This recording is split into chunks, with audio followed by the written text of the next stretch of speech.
Alors aujourd'hui c'est un jour un peu particulier parce que c'est le lancement de deux cuvées Prestige, Nicaia et La Plana, qui reprennent justement une œuvre qu'on a inaugurée sur le château en 2022, une œuvre qui reprend un petit peu l'histoire de la colline du Bellay et la construction du château de Crémat, où j'ai recréé, réinvité en tout cas ce couple fécond de la ville de Nice à s'installer sur des bouteilles cette fois-ci.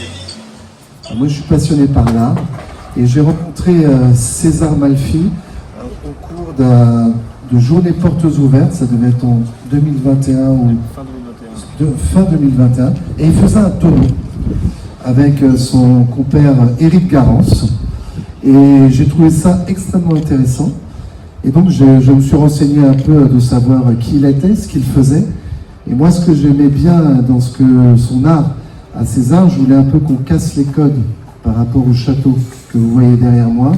Et puis surtout, ça avait beaucoup de sens parce que lui, il a toute cette réflexion de son art sur tout ce qui est antique, toute cette mythologie, tous ces grands personnages emblématiques de toute cette période-là, l'Antiquité. Et moi, j'adore ça.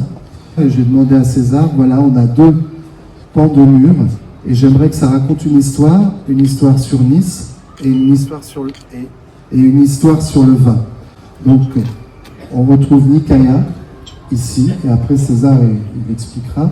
Et puis aussi Dionysos. Dionysos, c'est le dieu du vin.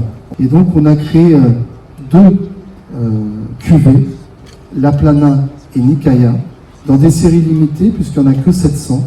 J'ai demandé à César si on pouvait prolonger l'histoire et l'aventure de ces deux bouteilles-là, en reproduisant, elles sont juste derrière nous, et Nicaia pour le vin blanc, et Bacchus, Dionysos pour notre vin rouge.